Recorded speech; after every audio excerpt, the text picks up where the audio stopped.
All right, good evening, everyone. Thank you for joining us in this webinar. My name is Dr. Josette Dawkins. I'm a double board certified OBGYN and reproductive endocrinologist with Boston IVF, and I see patients in person in our Springfield office and remotely in the states of Massachusetts and Connecticut. Today, we're going to be talking about all things PCOS, and I appreciate that you're spending your evening with us today. I'm going to start by sharing my screen. All right, so what is PCOS? PCOS stands for polycystic ovary syndrome, or you may hear it being referred to as polycystic ovarian syndrome.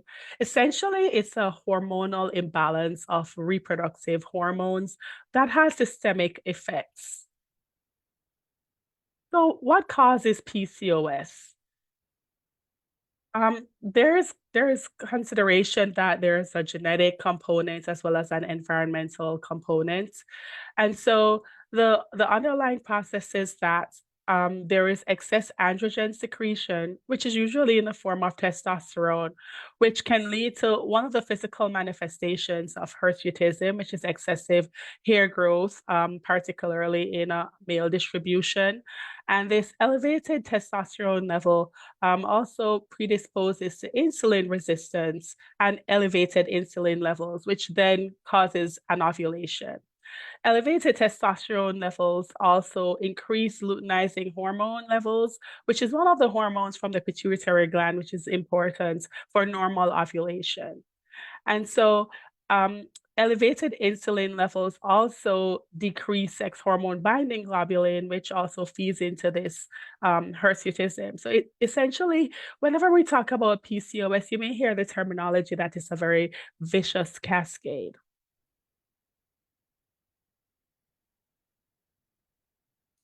And then what are the symptoms?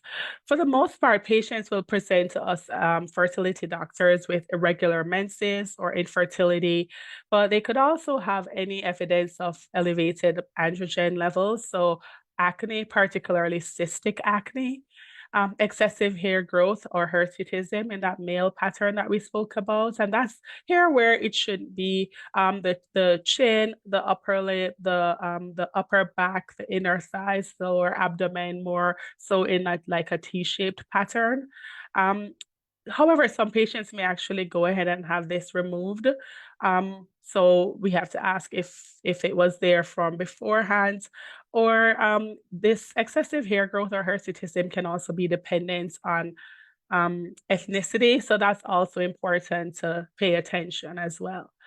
Some patients actually have hair loss in very severe cases. Some patients may experience weight gain. 40 to 80% of patients with polycystic ovary syndrome actually have obesity. And then there's the darker velvety skin in certain areas, which is also referred to as acanthosis nigricans. Now, how do we diagnose polycystic ovary syndrome? There are three main ones. There are three main diagnostic criteria. The first one that I'll bring to your attention is the Rotterdam criteria. It's the most common one. It's not the earliest one. The earliest diagnostic criteria was the NIH.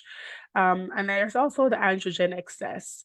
I'm going to jump over the NIH and androgen excess, and we'll hone in on the Rotterdam criteria because that's the one that we use most commonly. Pardon me. So the Rotterdam criteria requires any 2 out of 3 criteria to be met, and we have to rule out other causes that may mimic PCOS. It's a much wider definition. It particularly includes women without that androgen excess. So 2 out of 3. So either irregular cycles or not having cycles, excess androgen activity, which could be clinical or just on blood work, and polycystic ovaries, which are seen on ultrasound. Excuse me. So this picture here is depicting excessive hair on the upper lip. She probably shaved it or used something depilatory to remove it, but hairs on the upper lip should not necessarily be present in a female. And this is depicting a polycystic ovary. So I think about the ovary as being like an oval shaped cookie. If you could see these black circles, they're follicles. And I think of follicles as little houses that the eggs live in. We can't see the eggs because they're microscopic.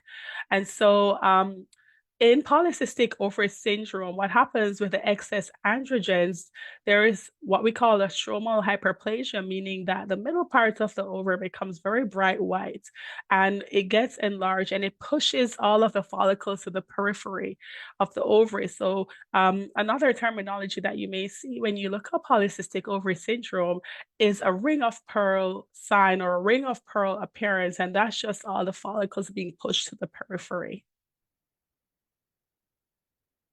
So how do we test for polycystic ovary syndrome? Well, I've had patients walk in and say, "Hey, I think I have polycystic ovary syndrome." That's one way.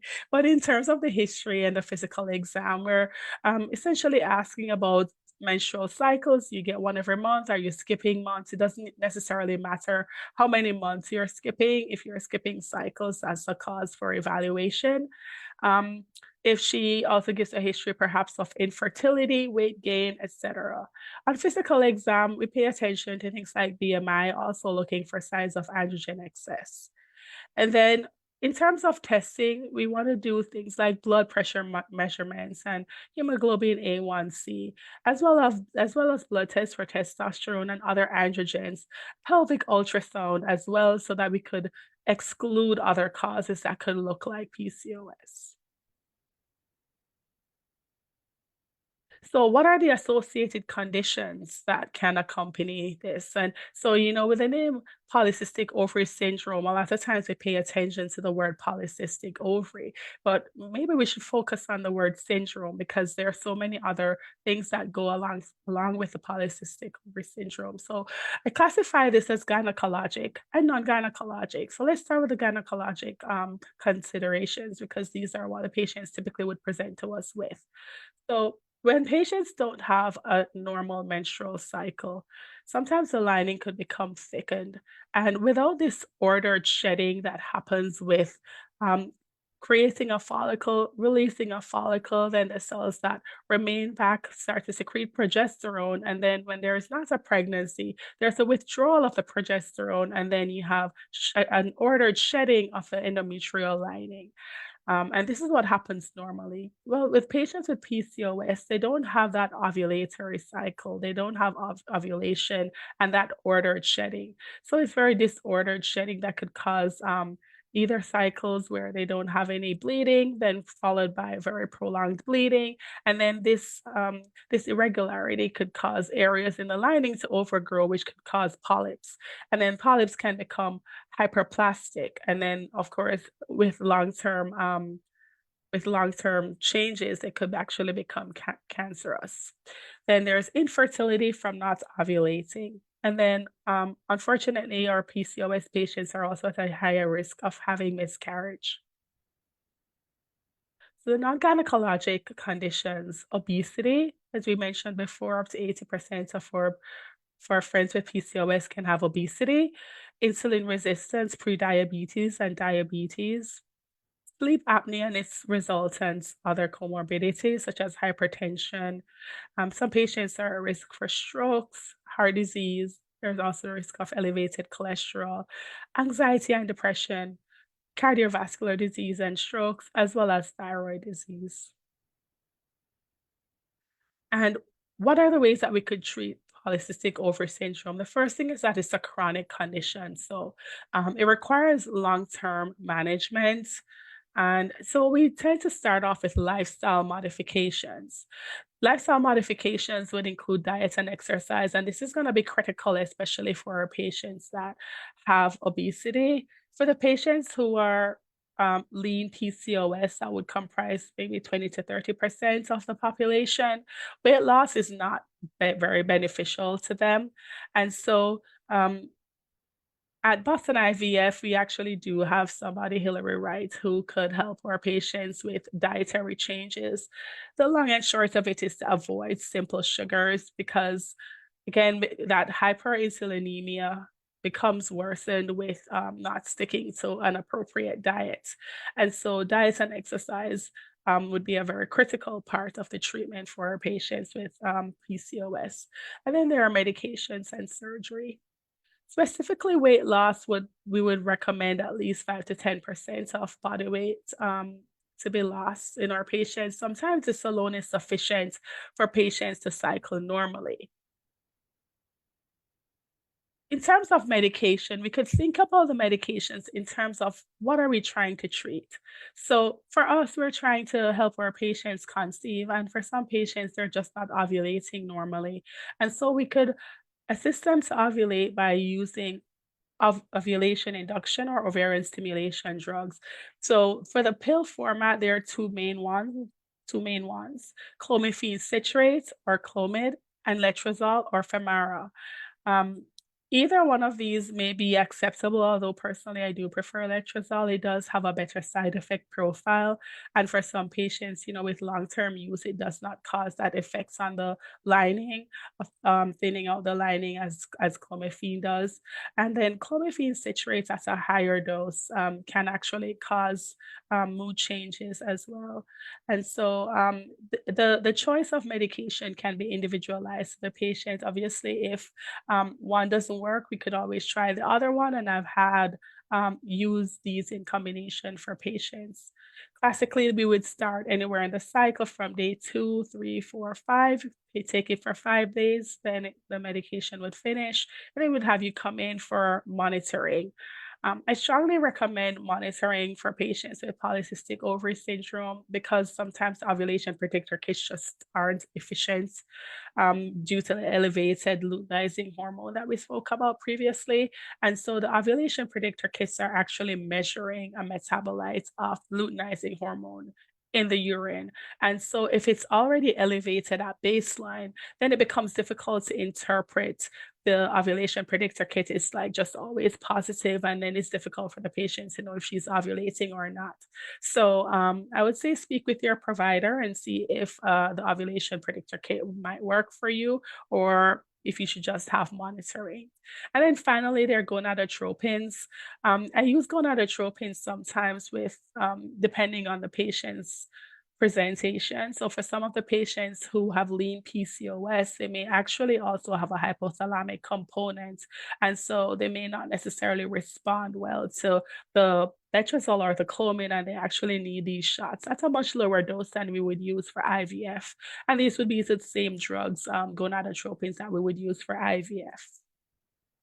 Then we also want to manage elevated insulin levels, pre-diabetes or diabetes. And the commonest medication that we use is metformin for that.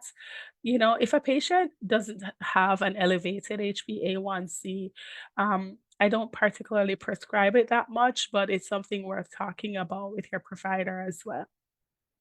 It does have side effects. I do titrate up this medication starting with 500 milligrams and then just going up as the patient could tolerate. And then for some patients who have irregular cycles, for instance, if they don't want to take something to interfere with their hormones, or if they're sensitive to other medications and they just want to regularize their cycles, we could do some Provera to help cause that withdrawal bleeding and just protect the endometrial lining. And sometimes we will use this, for instance, if a patient comes in for baseline testing and her lining is thickened, but she hasn't had a cycle in a while, then we could use some Provera for, let's say, 10 days. She would stop the medication, and then with that decrease in levels, then she should have a withdrawal bleed. And what about surgery? So there are other things that you may come across. Ovarian drilling or ovarian wedge resection are primarily more historical. Whenever we do drilling, we could do this laparoscopically or open, and this is required to get into the cortex of the ovary down into the stroma, and so it could actually destroy some of the follicles that have eggs. And so, for the most part, we don't do this as much anymore, but you may come across this in your reading. And then for some patients who need weight loss surgery, for some patients, by having weight loss, they could actually start cycling again, and that's all they might need if they are doing it, because if they have other comorbidities or elevated BMI. And then on the horizon, there are so many GLP-1 receptor agonist drugs that are out there. It's not fully recommended to proceed with this for PCOS, but our overweight patients or high BMI patients have been seeing an effect with this. Just something to know that we do recommend a 2-month washout for patients who are using these medications prior to conception, and this is per the manufacturer's guidelines. And this is what I have for you today. I could take any questions that you have. How do you determine that PCOS is insulin resistant? Well, insulin resistance is a part of PCOS. And so in some of our testing, we could actually measure your fasting insulin levels and see if it's elevated or not. And that could be a part of figuring out if you have insulin resistance from a blood work point of view. Other physical manifestations of insulin resistance include acanthosis nigricans, which is that dark velvety appearance of skin. You could see it like in the back of the neck, under the armpits, places like that. And also, some patients just have overt elevated HbA1c or blood glucose levels. So that's a very good question, Teresa. Thank you so much for asking that.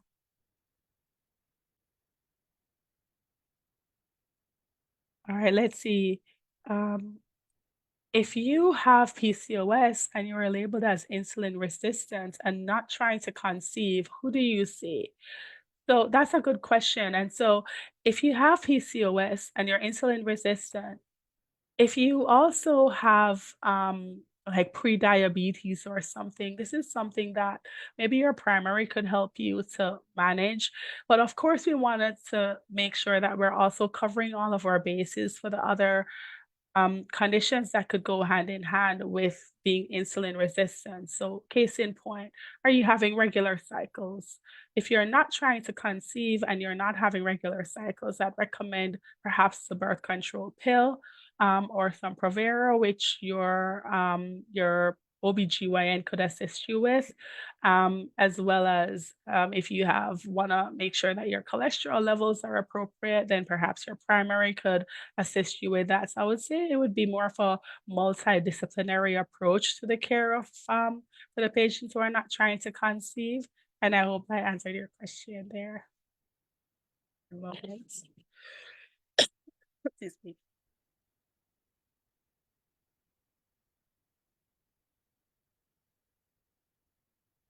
Pardon me, I have a cold.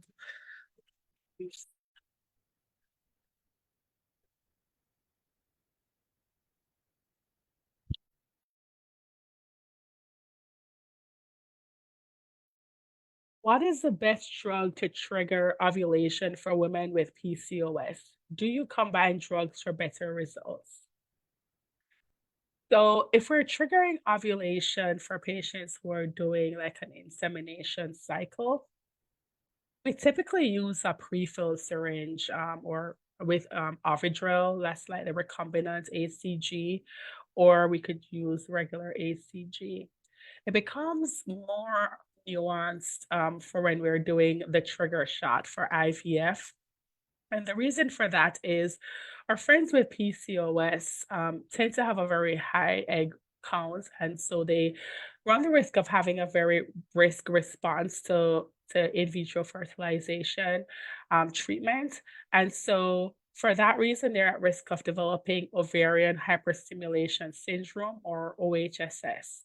OHSS is mediated by HCG. So for that reason, whenever we see patients with PCOS who are going to undergo IVF, we tend to want to have available Lupron, which is a GnRH agonist medication, as well as ACG available.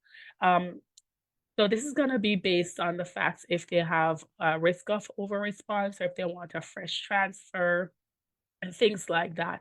So the best drug to trigger ovulation for PCOS is going to be very specific to the patient, how she's responded before to treatment and what she's being treated for, if it's just like an insemination cycle or IVF.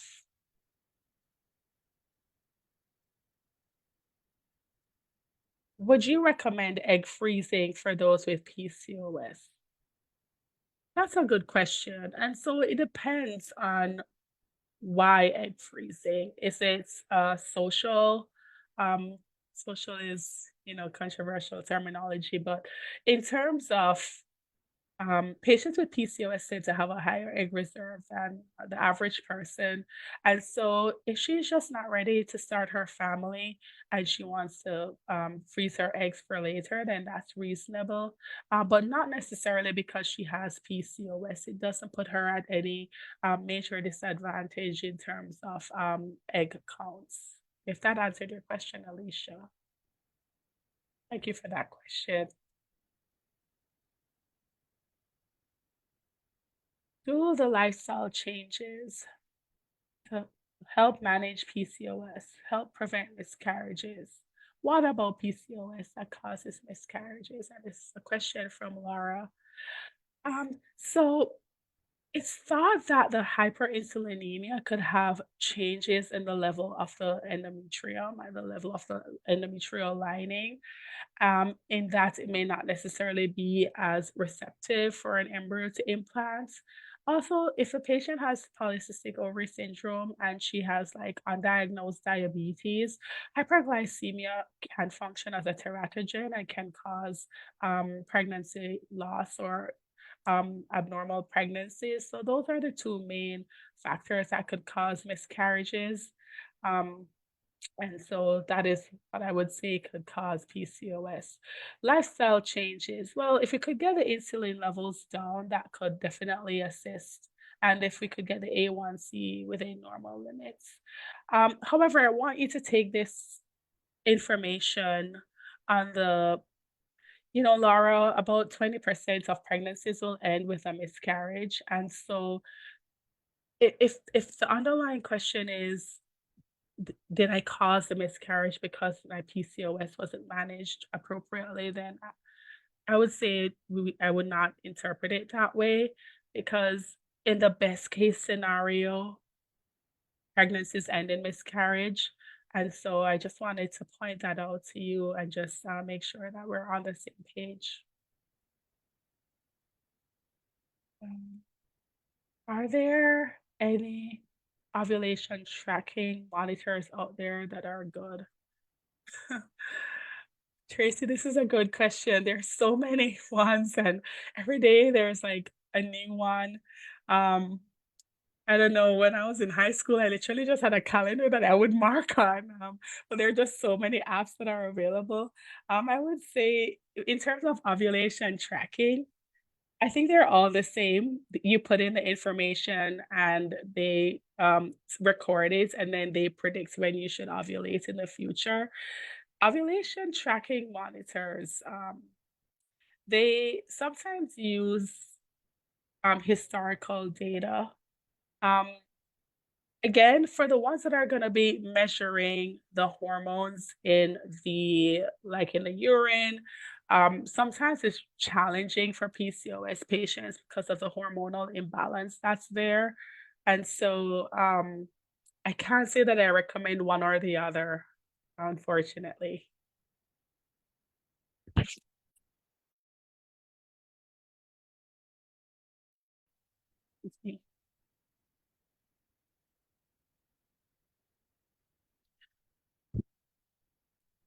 Are there any financial resources that may help with the financial part of IVF? Yes. Um, so I think we're pretty fortunate that we live in Massachusetts. Fertility is mandated in the state. However, there are some insurances that won't necessarily cover fertility treatment because, let's say, they're headquartered in like another state that fertility isn't mandated. Um, in that instance, it could become a financial burden for our patients. And so some of the things that I recommend, there's this website called resolve.org. They're on there. If you navigate to their financial page, there is like a really long list. And if you click on each thing, it like expands and you could see so many different options that could help with resources. to help with IVF. But, if you're in the state of Massachusetts or a mandated state, you could also just change your insurance, change your job, change something that you could get some coverage. Um, let's see. I've heard that gluten and dairy-free diets are best for PCOS. Is that true? Excuse me, I'm so sorry. I have this cough here. Um, so gluten-free diets are best for people who have gluten sensitivity. Gluten and dairy can cause inflammation for some people. However, having said that, one of the things that we think about with patients with PCOS is simple carbs. So what do we mean by that? We're talking about like white bread, white flour, and all of those delicious things that we like to eat. Um, Patients with PCOS do a whole lot better with complex carbs. And so I would say if you're not completely gluten-free, you should consider just introducing more complex carbs to the diet. And a nutritionist should be able to help you figure out best the better combination to consume for your diet. Um, let's see. I've been thinking of IVF for a better success rate, and that's euthanasia. Um, So when we look at all patients who show up for with infertility, the short answer is going directly to IVF will get you pregnant faster.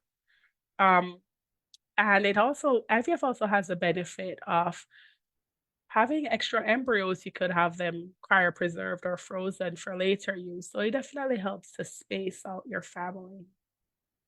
Having said that, for some patients with PCOS, they just need to ovulate.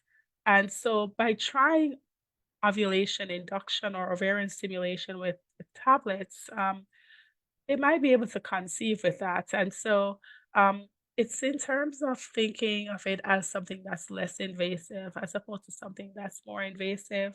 IVF has its own set of complications that, if somebody could get pregnant with ovarian stimulation, that's fine. Excuse me, ovarian stimulation in the form of the pills.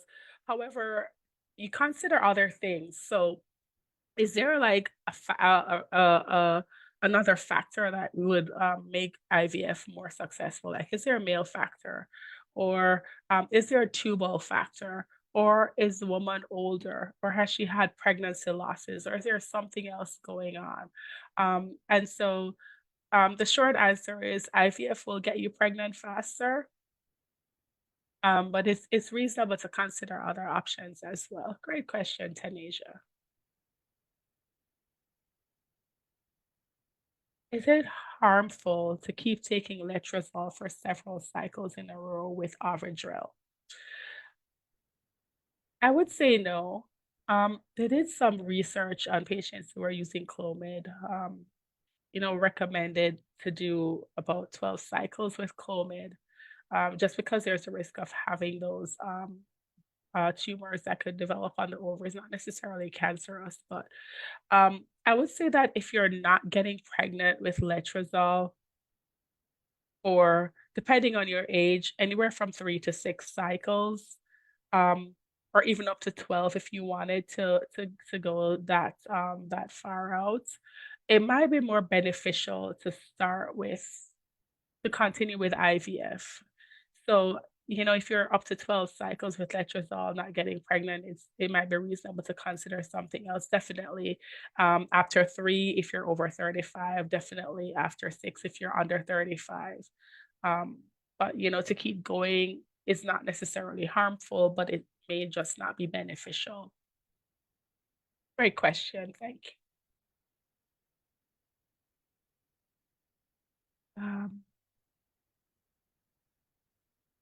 For patients with PCOS, does the recommendation change IUI versus IVF, one method versus other? So thank you for that question. We do look at the patient on a whole. And so let's say that we did all the testing and everything shows up normal and she's just not ovulating, we may not even recommend to start with intrauterine insemination because she's not ovulating. We could try getting her to ovulate and she could try intercourse at home if there is like a normal sperm count. Um, the recommendation would change for IUI versus IVF if there's an indication for IVF or versus IUI. So one of those indications would be is there like a blocked tubes, for instance. If there is tubal factor, then we would recommend IVF to bypass the fallopian tubes because the egg and the sperm, they come together in the fallopian tube for fertilization. And so if the tubes are not functioning appropriately, then the next best step would be IVF. Also, if there is severe male factor, we would recommend IVF. If she's done several rounds of IUI and it's not working, then we would recommend IVF. Excuse me. I'm gonna just get this cough drop. Um, Is there a typical treatment timeline for those with PCOS who are trying to conceive, like baseline testing, then IUI times, then etc.? Okay, yes. So whenever I meet a patient who comes into the office with PCOS, if she has the diagnosis already, then what we're doing is we're checking to just make sure that her cardiometabolic state is intact. So like her BMI, her blood pressure, her weight, etc. And then we could do the routine fertility workup and then start treatment. If PCOS is suspected and she walks in and maybe she just has irregular cycles or she has abnormal hair growth and we need to come up with a diagnosis of PCOS, then we would add in some of the androgen labs. We would still do a baseline pelvic ultrasound, and then we would meet again to discuss what this diagnosis would mean for her, as well as the next steps. Usually, we're able to get to that point in 2 visits, the consults, the testing, which we could complete in one cycle, and then the follow-up visit, which we could proceed with after the testing has been completed, and then thereafter we could just proceed with treatment. So I would say for the patient who walks in through the door, we should be able to get them into a treatment cycle within maybe 6 to 8 weeks of initial presentation, and that's just because if we do any kind of genetic testing, that test does take up to 3 weeks to result. And so we do want those results before we start fertility treatment. I hope I answered that question. Um, what is the reason why people with PCOS tend to have a higher egg count? Great question. So could it be that they were born with more eggs? It's possible. Could it be that well, to answer that, the physiology of what happens with eggs is that we're all born with our eggs as women, and so um, we start to lose them even before we're born. And so at puberty, a certain group of eggs become available each month.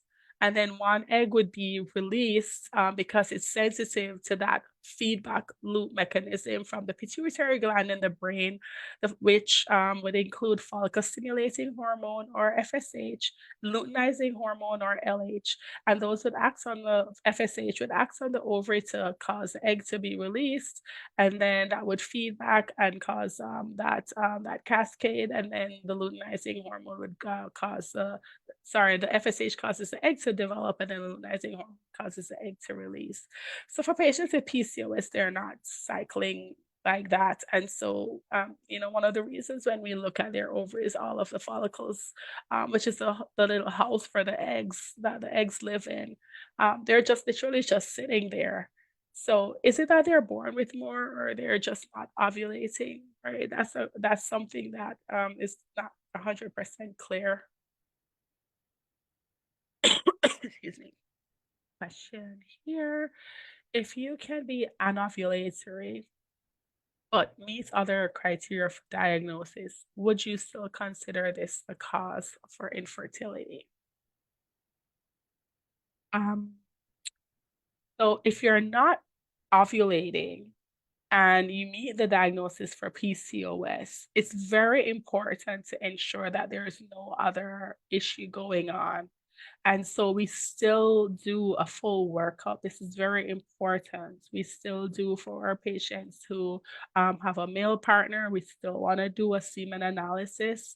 And for the female patient, we do want to check the fallopian tubes to make sure that they're open because this helps us to determine appropriate treatment. And so if they're ovulatory, like they're having a cycle every month, but not getting pregnant, then it's important to look into that to make sure that they're actually ovulating because it's possible sometimes to like get a bleed, but not be ovulating. So one way that we could do that is we could do what we call a mid-luteal progesterone. Um, which is essentially checking the blood progesterone level to make sure that it rose appropriately, and anything over 3 would be accepted as an ovulatory cycle. So if she's ovulating and the only thing there is polycystic ovary syndrome and she's not getting pregnant, then I would say it becomes important to do a deeper dive and just make sure that we're not missing anything.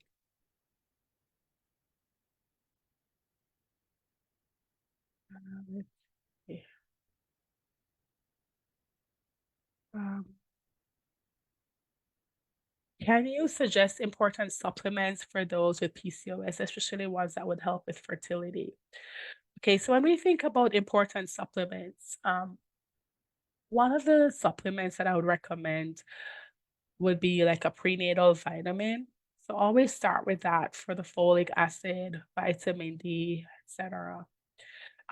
There are lots of supplements out there. In talking with patients every day, I learn something new about what's going on in the fields of like Eastern medicine, or acupuncturist colleagues who have a bigger grasp on this. I would say speak with your provider if you meet with somebody who uses Eastern medicine. I would say what I do for my patients is I just check to make sure it's not going to interfere with any of the other medications that the patient is either A, currently taking or that I will prescribe.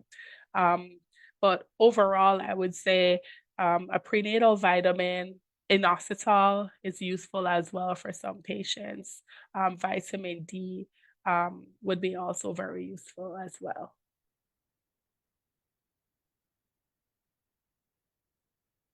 What can you recommend as the first step for conceiving as someone with PCOS, insulin resistance, and obesity?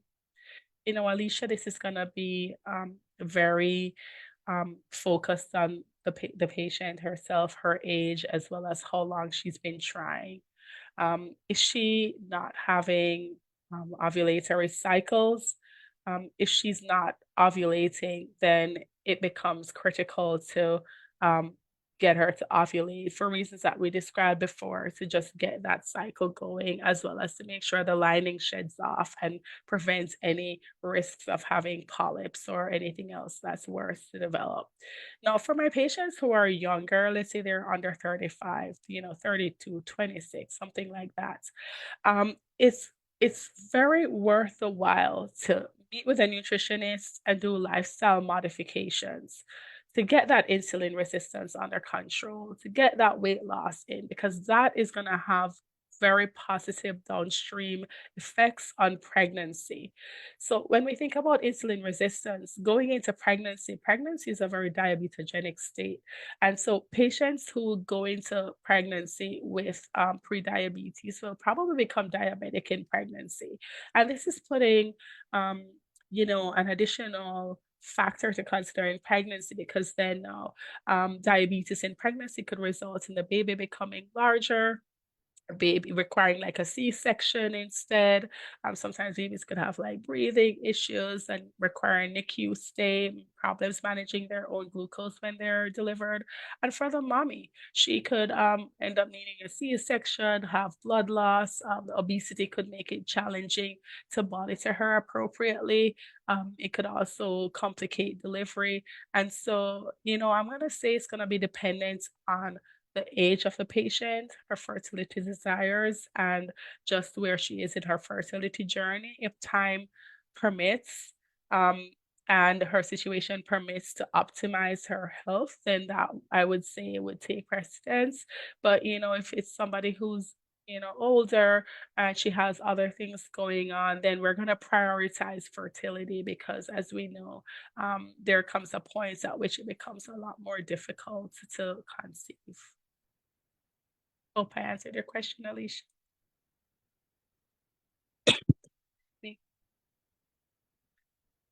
Since PCOS patients tend to have higher risk for OHSS with IVF, what is the best way to ask to monitor for it to prep for egg retrieval?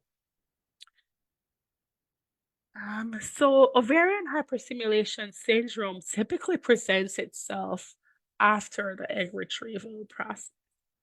So some of the things that we could do to minimize the risk of OHSS in our PCOS patients include: one, we could use lower dose medications, understanding that we would get fewer eggs. We could do what we call like the Lupron trigger. That's because the OHSS is very sensitive to the hormone HCG, and so we could avoid HCG to prevent that. And prior to this as well, we could also just not do a transfer, what we call a freeze only cycle or a cryo only cycle to prevent a pregnancy that would, of course, feed into the OHSS. There are some other things, so like metformin has been used as well, but for some patients, I've had patients that we start off with a low dose and they're just not responding, and then it's just very brittle. It's kind of hard to find that intermediate dose where they don't over respond, but they don't under respond. And so these are some of the things that we have to think about when we manage our patients with PCOS. Let's see. Is coffee safe while going through IVF? I know. I used to drink a lot of coffee when I was in training too. It's hard. We do recommend staying under the 150 to 200 milligrams of coffee a day. Um, and I mean caffeine, not coffee. You could pay attention to it, honestly, when you look at the labels, especially if you were one to purchase coffee. Um, the 12 ounce from one of our very popular chains of coffee houses actually puts you over that. And so I would say if you make a home brewed coffee, you should be okay with like an 8-ounce cup while you're going through IVF, or you could switch over to tea. You could probably get 2 cups of tea in or three, depending on the actual tea, um, without going over that caffeine limit. What is an example of a complex carb? So like a sweet potato is a complex carb. Um, if you've heard of something like quinoa, that's a complex carb. Um, Rice that has the husk on it is like a more complex carb, like brown rice. A simple carb is like anything that's like white bread or white flour or like pastries. Those are simple carbs. So a complex carb would be something that takes longer to digest. So I grew up in the Caribbean and we have these things, we call them yams. Here, I think we call them names. That would be a complex carb. Um, And the sweet potatoes from the store, I see them called batatas. Those are also complex carbs. And Tracy, you could always meet with one of our nutritionists who could help you go through what a complex carb is, as well as the portion of a complex carb. It's more about also the portion control as well. A serving size is probably a cup of a complex carb, or half a cup of a more simple carb. What would the monitoring process be when taking tablets to see if ovulation is occurring? Awesome question. And so we would start the pills, the clomiphene citrate or the letrozole. We could start anywhere from day 2 to 5. Typically, I start on day 3 and go until day 7. For patients who are anovulatory, I do start bringing them back anywhere from days 10 to 12 just to make sure that we have a follicle that's greater than 10 millimeters. If not, then I'll bring them back in another 2 or 3 days to see if they're responding. Once the follicle starts to respond, meaning that it starts to get bigger, or develop, um, then I would bring them back, let's say, for 2 or 3 days until it gets to that sweet spot of 18 to 22 millimeters. And then I would strongly recommend a trigger at that point. Um, for the most part, in terms of monitoring, so that would be ultrasound at a minimum, but at Boston IVF, we do add in some blood work, and that's just to make sure that the follicle isn't ready to ovulate, so it's undergoing a surge. So we do measure the luteinizing hormone in the blood as well to see if she's surging on her own or if it's appropriate to do a trigger shot and bring her back earlier for, let's say, an insemination.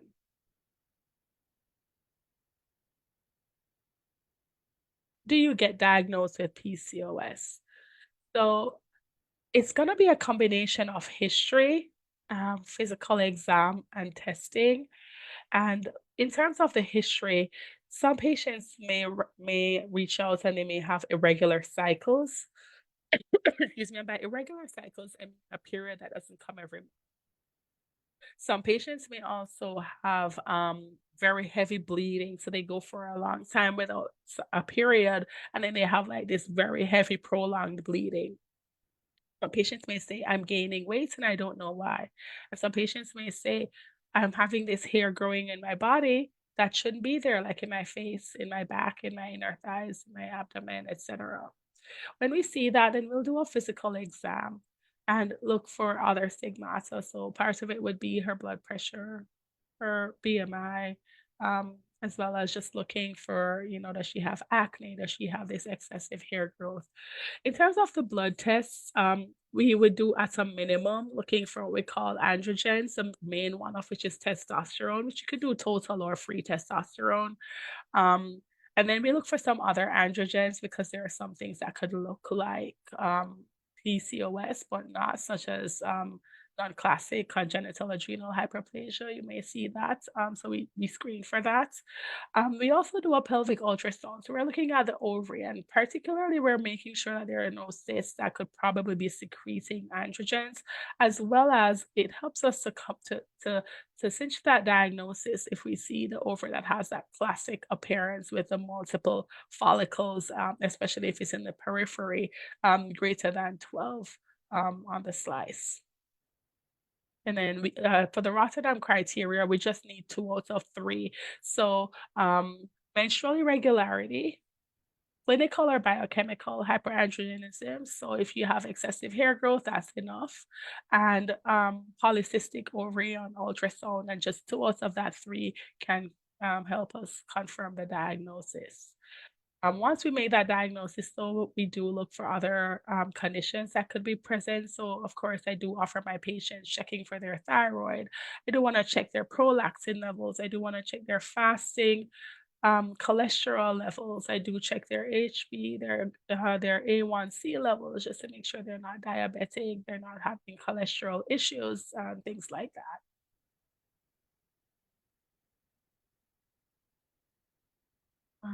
Can you explain IUI with PCOS? Why not? Yes. So, if the patient has PCOS and she's not ovulating, she's not having regular cycles and she's not ovulating, it's reasonable to try the ovulation tablets, letrozole, Clomid. And if if the sperm count is normal with her male partner, it's reasonable to do intercourse at home. For our patients who don't have a male partner, or they don't have a partner who has sperm, and they have PCOS, or if they've tried um, intercourse at home and that hasn't helped, then we could definitely move on to intrauterine insemination, or we could just go there straight. We could just go right to intrauterine insemination. I think this is gonna be a decision between the couple or the patient and the provider. And yes, it's reasonable to go directly to intrauterine insemination for those reasons, not having a partner who has sperm, or if you've tried timed intercourse, or if you just want to go directly to IUI. Those are all very reasonable options. Okay, let's see. Clomid worked with my first daughter. Is that a path that could be taken with the second, or should Clomid not be used twice? So if you use Clomid for your first daughter and you had like a successful go at it, provided that your testing is similar, it's comparable, it's reasonable to go again with Clomid. However, if you start to get into having done, let's say, up to 12 cycles, and you haven't had a response, or if you start to get vision changes, or you need a much higher dose, like the side effects of Clomid, the side effects are dose dependent. And so if you start to realize that you need higher than 150 milligrams, then you're more at risk of getting side effects. And Clomid, can cause that thinning out of the lining with prolonged use. But if you're not in that category, you're not getting any vision changes or anything, there's no reason as to why you can't use Clomid to attempt your second pregnancy. Speak to your fertility doctor, and you guys could come up with a good plan.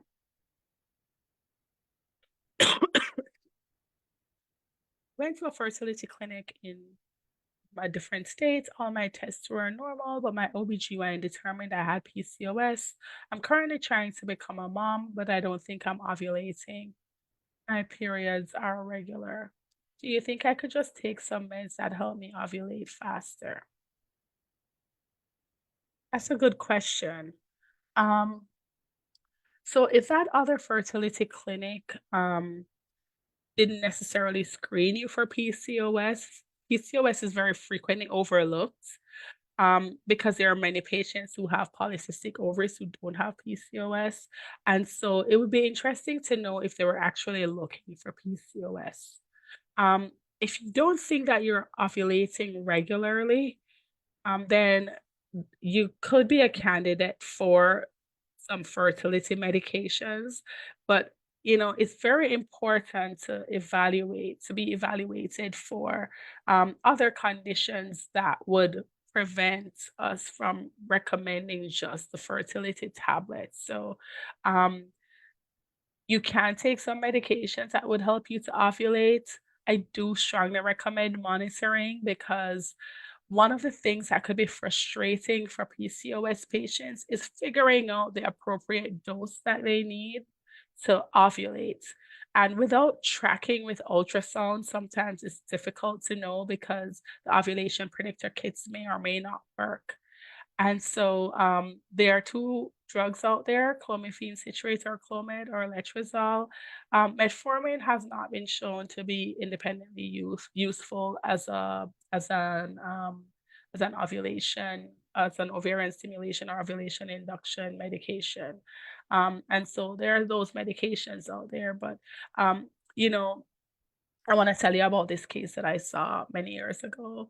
I saw this patient. She went and she got, I want to say it was Clomid. And it was the first time I'd seen quadruplets. It's very early my career. And um, she took the Clomid at home and she ovulated like 4 eggs and she was very young and she had quadruplets in there. And so that's one of the risks of not being monitored. You could also have higher order multiples. And so I do strongly recommend monitoring.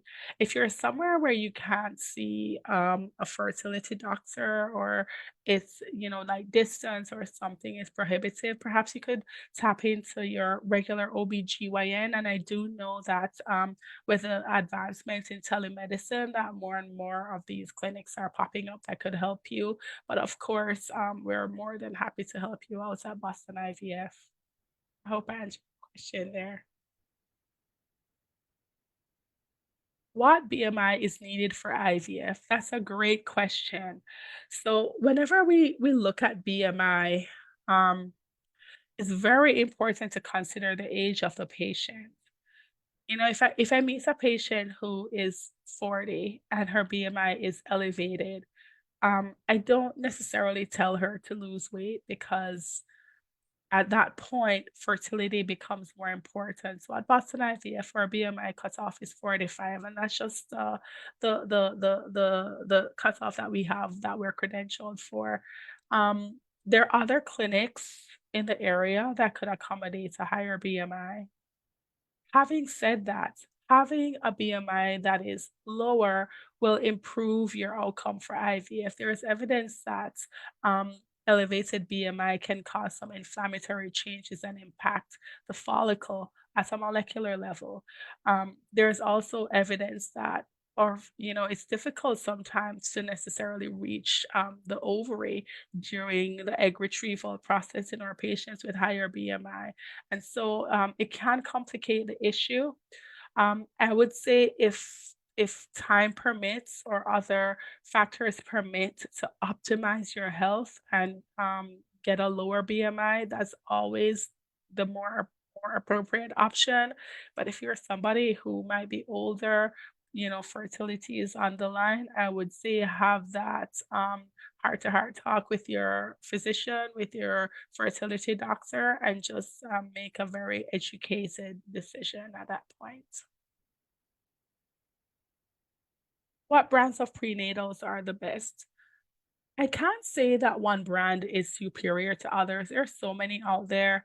Um, you could look at, in terms of, is it vegetarian? Is it vegan? Is it a gummy? Is it a capsule? Is it a pill? Um, it's important to read the label. The prenatals don't carry iron and calcium together because they will like bind to each other. And so the gummies tend not to have iron, whereas the tablets tend to have iron. But in that point that you're attempting conception, the iron isn't that critical. You could like get that from food, or a separate iron pill if you're anemic, or just take a folic acid supplement if you're not. And so I can't say that there's one brand that's superior to the other. It probably boils down to what you personally like. Mhm.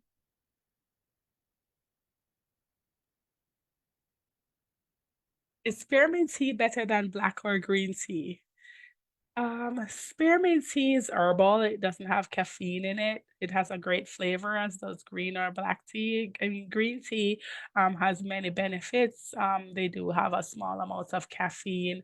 And so I would say interpret that based on like your personal choices. If you're like hoping to avoid caffeine completely, then perhaps spearmint. If you want to get some of the benefits from green tea and you know that you're not going to overdo it, then it's perfectly fine to have green tea also. Should I see a fertility specialist for my PCOS and weight loss, even if I'm not trying to conceive? That's a great question. So, when you think of fertility specialists, so we're all trained in terms of reproductive endocrinology and infertility. There are some clinics that can focus mostly on the reproductive endocrinology, and some that focus on the infertility component. I would say it depends on your fertility specialist and if that's something that they could help you out with. I, for one, I'm always happy to counsel and educate patients about weight loss and PCOS and get them plugged in. Having said that, once we make that initial diagnosis, the your OBGYN could probably help manage you and even your PCP once you get plugged in and you're doing something to protect your linings. Is it that you're going to be on a birth control pill, or are you going to take a Provera every month, or do you have an IUD or something like that? Then after a while it becomes easier for you to manage with just your primary or your OBGYN. So I would say take it as a case by case basis to see. Also, your PCP might be able to help you with other things, so like the cholesterol, monitoring your A1C, things like that. So it wouldn't be a bad idea to tap into your primary care as well.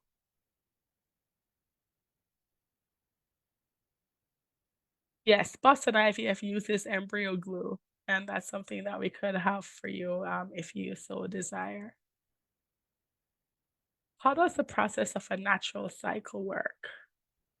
Like a natural cycle, um, to conceive with a natural cycle, or like a natural cycle insemination. I'm gonna answer this question broadly. So, we're born with our eggs, and every month a cohort of the eggs become available under the influence of FSH, that is internal or endogenous from the gland in the brain called the pituitary gland.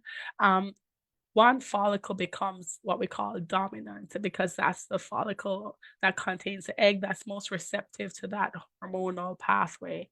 And so, um, typically, once the follicle gets to a certain size, it becomes autonomous or it feeds itself forward.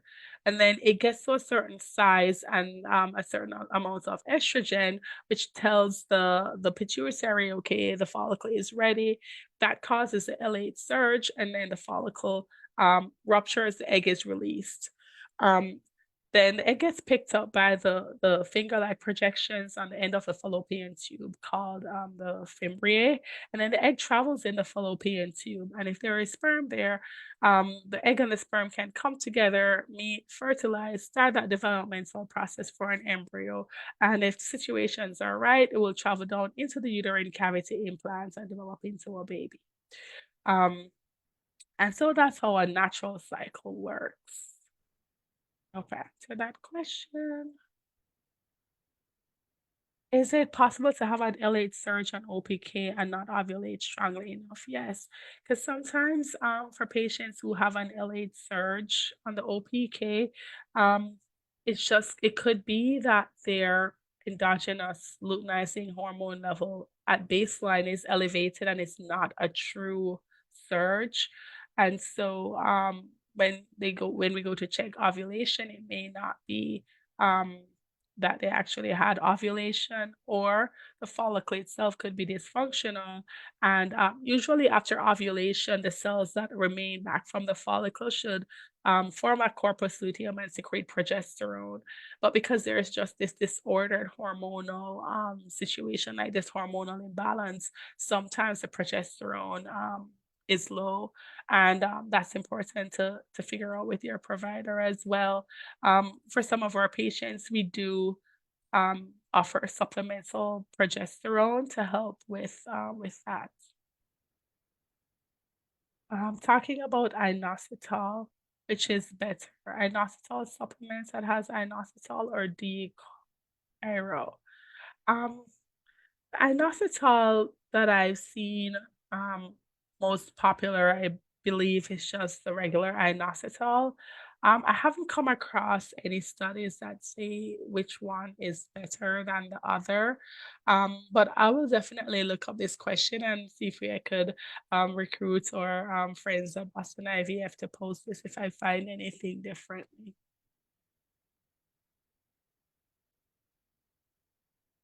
Um,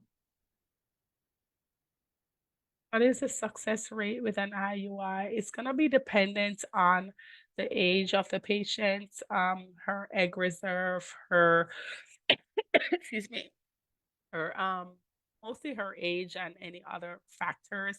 I would say that the best we could do is about 20% with each cycle. And, if she has anything else going on, like endometriosis, that would definitely bring that percentage down, sometimes down to 5%. Um, that's the best we could do with IUIs with each cycle. Is there a high chance of getting pregnant with, I think the question went away, with IVF with PCOS? Yes, very high chance of getting pregnant on the first round of IVF. And also the benefit exists of having multiple embryos. And, if not successful, then we could always try again. Fertility is just so tied to the age of the woman. And so for our patients who are under 35, they're going to have the highest chances of success. Whereas for those who are a little bit older, it drops off accordingly.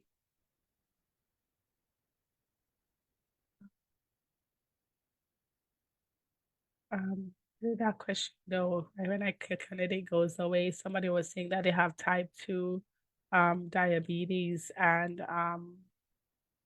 I think the question went away. I won't click on it, I'll just answer. Um, Are there other causes of PCOS besides insulin resistance? There's definitely a genetic component there. Insulin resistance does feed into it. But yes, there is definitely a genetic component there. For some patients, when like when they gain weight, it could unmask the fact that they have this PCOS when when they're leaner, exercising, not having as much of a BMI. It may not necessarily manifest itself, but there are definitely or lean patients who have PCOS as well, and it's very important to diagnose because even though they may not be at risk for like the complications of a high BMI, they're still at risk for the cardiometabolic effects of like the high testosterone and insulin resistance, and that's very important to pay attention to. Mm. How do you eliminate the cysts? So the word cyst is it's like a radiological description of a fluid-filled sac. Um, in patients with polycystic ovary syndrome, these fluids filled sacs are the little houses that the eggs live in. So we don't necessarily want to eliminate them per se because that's just where the eggs live. Um, what is going to be more critical is to manage the symptoms of PCOS. It's a chronic condition. It's there during the reproductive years. And so it doesn't necessarily go away during that point, but we could manage the symptomatology of it. Um, what workouts are good for PCOS? I would say just make sure that you don't have any kind of injuries or anything like that. But some of the workouts that involve HIIT workouts are great for cardiovascular health. You can also do weight training to help build muscle and improve bone health as well. Um, can Hashimoto's make it hard to get pregnant? Um, My fiance has been trying with no luck. Any suggestion? She's been on leave for 4 months. Hashimoto's can put a wrench in your fertility journey. It could also increase your risk for pregnancy loss. And so I would say if her thyroid is under control and she's still not getting pregnant, you may want to look into another cause and just meet with a fertility expert to ensure that there isn't anything else going on. A lot of times these autoimmune conditions like to travel together, and it would be worthwhile to evaluate if she actually has something else that could be putting her at risk for infertility as well. Um, um, for polypexamy in September, I was put on Clomid. got pregnant and had a chemical pregnancy, would I have a chance getting pregnant proceeding with IVF? Um, I would say speak with your provider. Yes, IVF does improve your chances above Clomid, but again, a lot of this is age dependent. If you're definitely in the under 35 range and you have good egg reserve, you should have excellent success. Even if you're up to 42, you may have some success there. I would say moving directly to IVF, definitely if you're over 40, that would improve your chances tremendously than, let's say, just trying medications or trying naturally.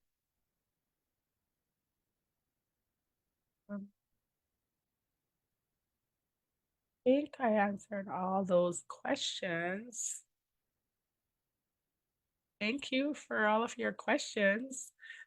Let's see, I see something over here. Um,